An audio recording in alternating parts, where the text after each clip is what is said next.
this, and I've been believing it for years, and I've also believed that CO2 would kill people.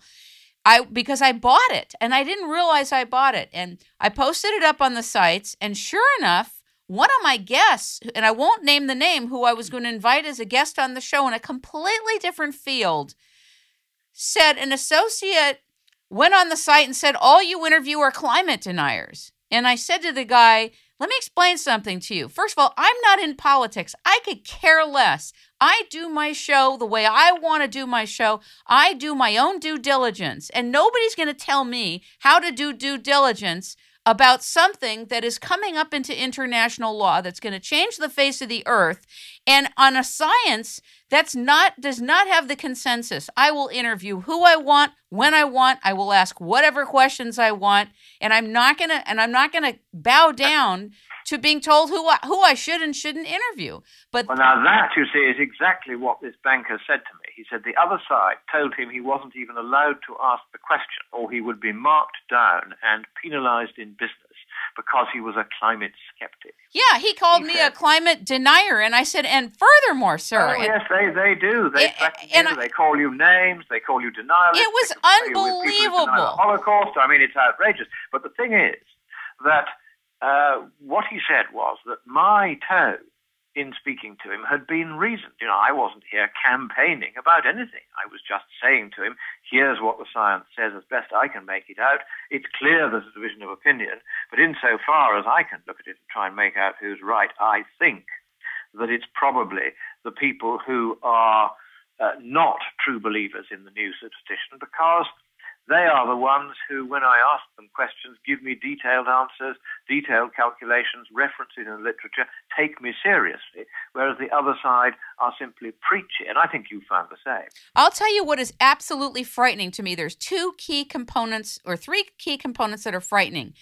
If, in fact, carbon dioxide is the seed, the ground of which this new industrial complex and its articulate laws, binding laws and treaties, is an outgrowth of, and the facts about carbon are falsified, that means that the public is going to ingest a falsity, since we're made of carbon, and carbon is the breath of life. So Sherwood Itzo, who's dedicated 40 years of his life to this is so wild. How is it that a new industrial complex can be ushered in and hijack all of the people who do care about the environment? And by the way, I'm one of them. I've really been concerned about the environment, but I'll tell you what, I am not willing to agree that carbon is a pollution.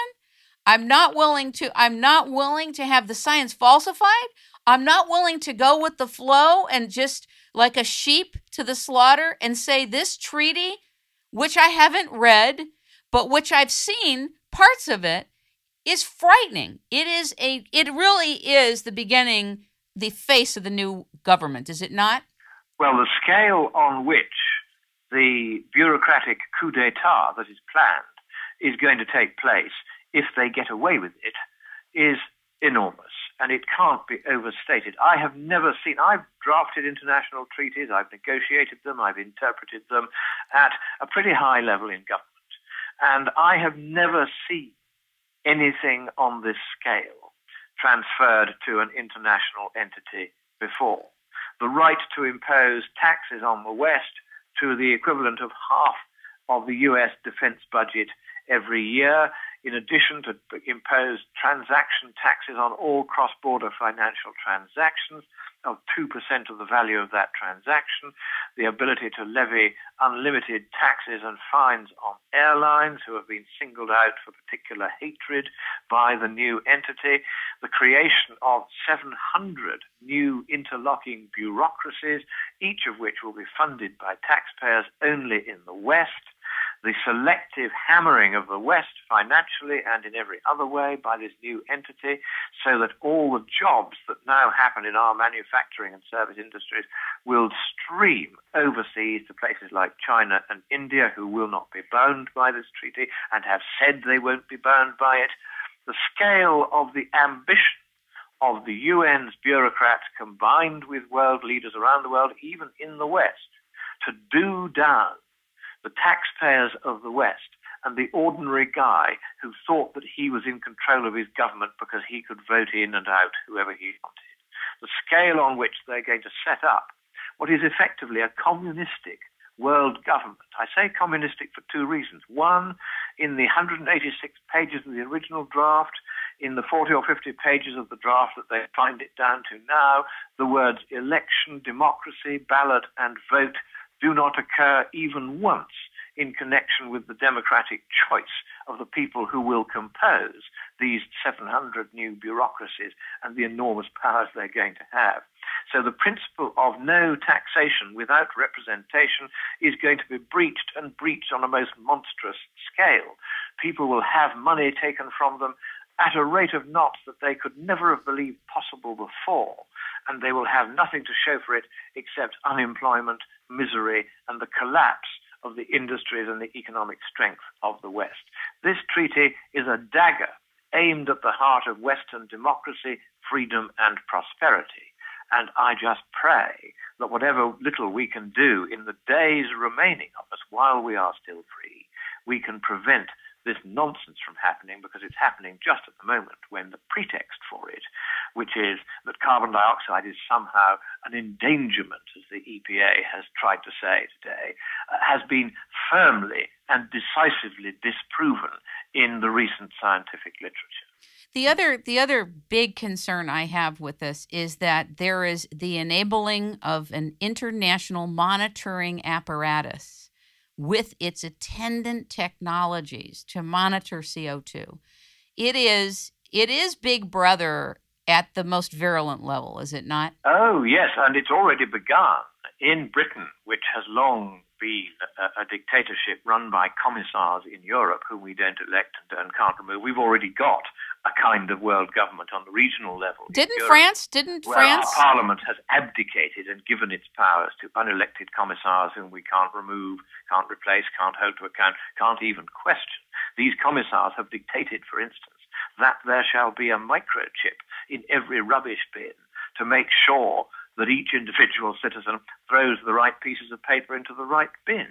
And if they don't, then the thought police descend and take them away. And this is the sort of problem we are already into here in the UK, and it's going to get worse. We have a ludicrous figure who's the head of our environment agency in the UK, who has said that everyone will in future have to have a carbon credit card, and you're only allowed to emit so many tons of carbon footprint every year. And once you're up to your allocation, you've either got to buy an allocation from somebody else or starve.